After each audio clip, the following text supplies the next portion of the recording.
والعصر إن الإنسان لفي خسر إلا الذين آمنوا وعملوا الصالحات وتواصوا بالحق وتواصوا بالصبر.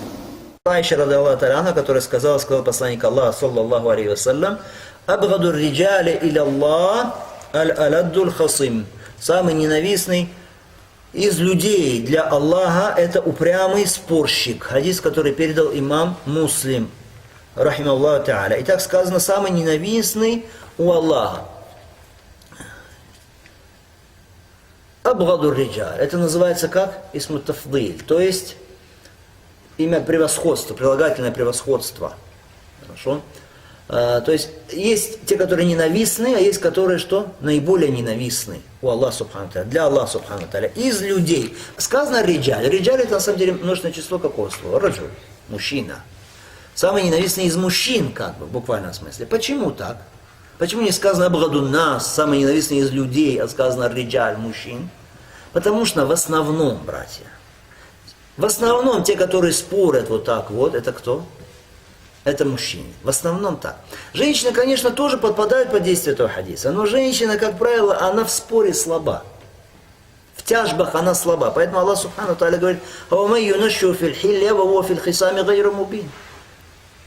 та, которая выросла в украшениях и которая в споре, она не искусна, не умеет изъясняться хорошо в споре. Женщина не умеет вести такие дискуссии, споры, как правило. Хорошо? Слабы в этом. В основном кто это? В основном бывают мужчины. Поэтому здесь сказано абаду риджаль.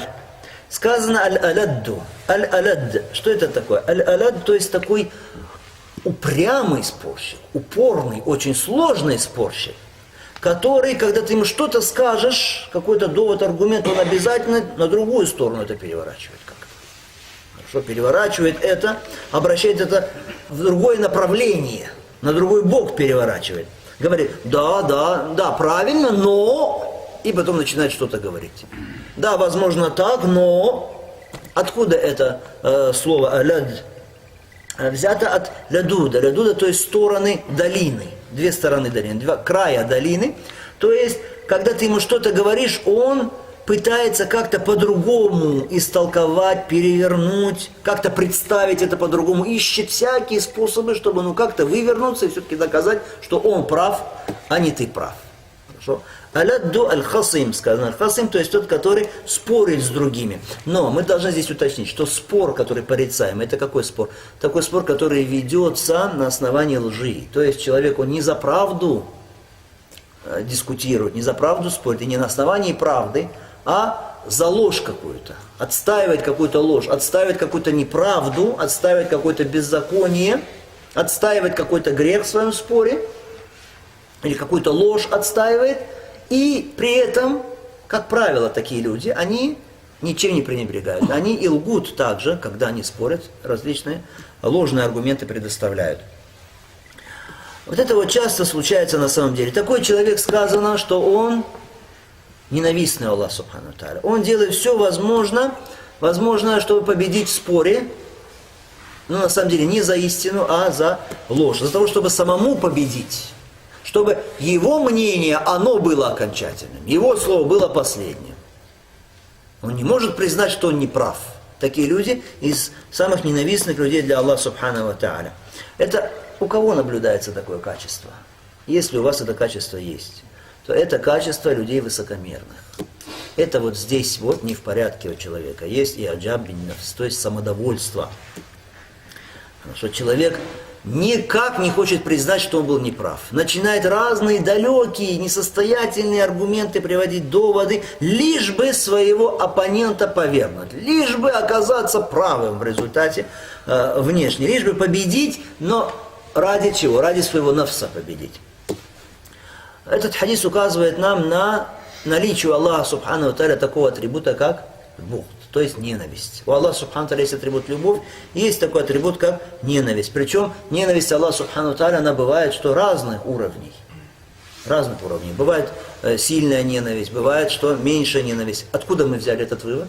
Абгаду риджаль, самые ненавистные из мужчин, из людей для Аллаха Субхану Тааля. Этот атрибут ненависть подтверждается, наличие Аллаха этого атрибута Кораном и Сунной. Кабара мактан инда Аллах, такулю ма'ля тафалю. Велика ненависть Аллаха к тому, что вы говорите то, чего не делаете, говорит Субхану в Коране.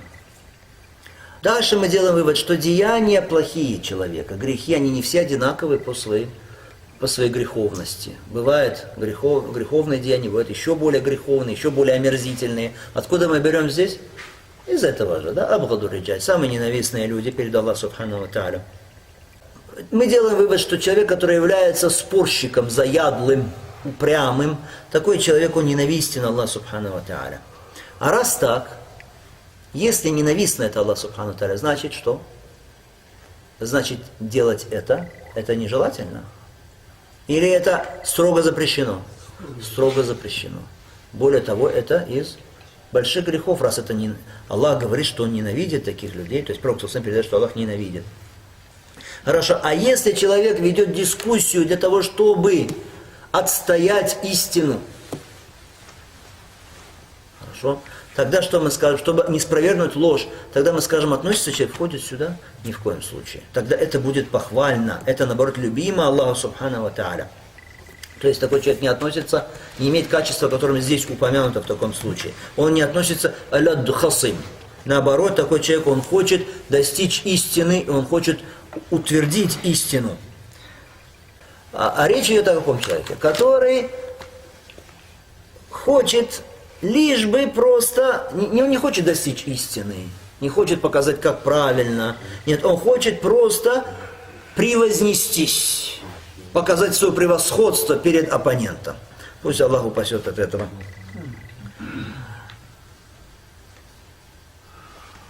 Тот же, который делает это для того, чтобы отстоять истину, но, тут, братья, еще важное уточнение. Отстоять истину – это хорошо, это похвально, но только еще такими путями, которые установил шариат. Теми путями, которые дозволяются шариатом, в рамках шариата. И здесь мы можем сказать, отстаивание истины бывает двух видов. Бывает отстаивание истины, когда у человека есть какое-то право, и кто-то попирает его право, то есть совершает беззаконие в отношении него. И такой человек вступает в тяжбу. Хорошо, вступает в тяжбу. Он имеет на это право. Будет этот человек относиться к тем, о ком в хадисе сказано? Алядду, хасым. Будет относиться? Нет. Почему? Потому что он здесь отстаивает свое право. Он может это делать. Но только, как мы сказали, в рамках шариата это должно быть. В рамках шариатского судопроизводства. По правилам ведения тяжб, которые есть в исламе. Так только. Иначе он выйдет за рамки уже дозволено, это будет порицаемо.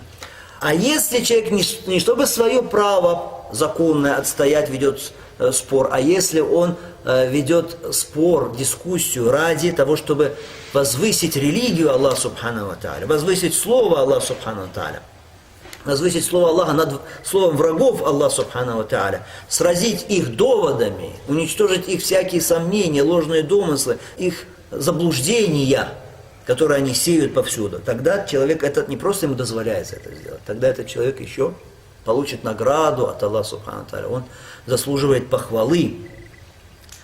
Потому что Аллах Субхану ва Тааля говорит в Коране: «Валя ятуна бимасаль илля джи'нака биль-хакки ва ахсана тафсира». Какой бы они тебе ни приводили притчу, пример, то есть неверные, когда они спорят, начинаете приводить какие-то аргументы, мы, Аллах говорит, даем истину и то, что лучше по толкованию. И говорит Аллах Субхану ва Тааля: «Ваджадилум билляти хия ахсан». Веди с ними спор посредством того, что лучше. И другие хадисы, которые указывают на это. Это что касается, братья, данного хадиса.